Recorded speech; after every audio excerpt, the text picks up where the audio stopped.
Jeffrey's been working out for 6 months, but he still looks the same. Is it low testosterone? Is it my genetics? Why can't I build a physique like that? He's so upset. He really has been showing up to the gym, but something is holding back his progress. He sees guys who started in the gym after him make faster gains than he did.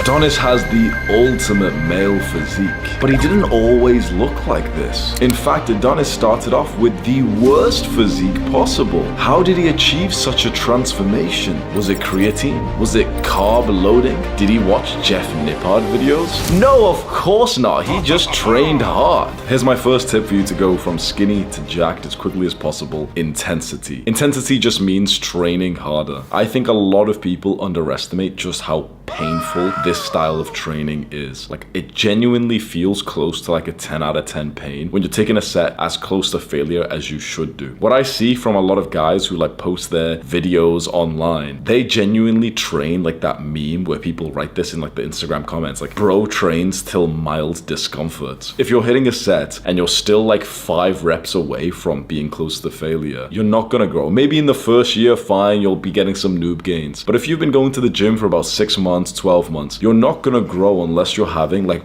painful, absolutely excruciating workouts where you're pushing your capacity for hard work each and every session. To get close to failure when you've got like a good amount of strength after a year or 2 years of weightlifting is really difficult, because you've got some pretty sizable weight on the bar or on the machine, but you need to still go to the point where you can't hit it anymore. And here's the weird point I want you to think of. The heavier weight that you use over the next few months and years, the less close you're actually going to get to failure. Because put it this way, if we have 100 kg on the bar and we get to failure, so to the point where, you know, my arms kind of stop halfway through, I can't press anymore, my spotter helps me, we'd call that failure, right? But if we took that weight off the bar and maybe we just had 40 kg, I could probably do an extra 5 reps, maybe even 10 reps. I wasn't as close to failure on the 100 kg bench press as I thought I was. Now, I was at failure for that weight, sure, but you can see that when you have higher weight, you actually still have more left in the tank than you think. Just because you've got no more reps left in the tank for that weight does not mean that you're actually at failure in total. So there's 2 things you can do. You can do drop sets. So that's where you'll hit the weight, you'll get to the point where you can't really move it anymore, drop the weight down and then lower the weight. So maybe grab different dumbbells or change the weight on the machine, or it's a little bit impractical to do this with a barbell, and then do more reps with the lower weight. But the way that I prefer doing this, just because that's too much of a hassle to like change the weight mid-set, is to actually do a hold. So you hit failure, and when you can't hit it anymore, that's when you like hold it there for as long as possible. And if you have a spot, and it's one of those exercises where you can be spotted, what you can do is get the spot to help you to lift it all up, let's say in the bench press, and then you slowly let it come down. Then your spotter helps you lift it up, then you slowly let it come down. I've seen that for guys who aren't taking steroids. This is the kind of training they need to do, which is very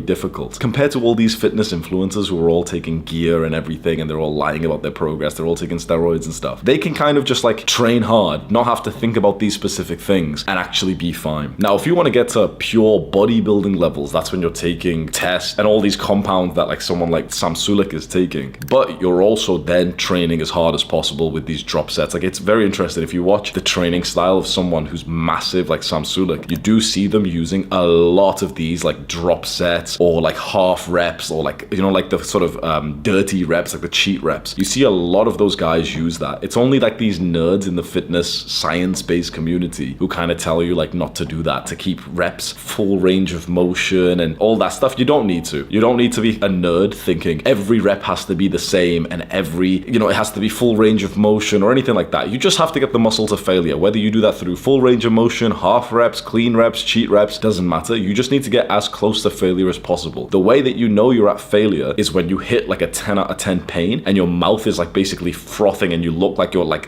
you're agitated. Like, if you saw some videos of me when I'm training and you saw me like actually get close to failure, you'd be thinking like, shit, like that's actually real failure. My face doesn't look like that when I finish my set. It's just mild discomfort. Oh yeah, my chest burns a little bit. Most guys re-rack the weight at that point, and that's why you're missing out on some gains.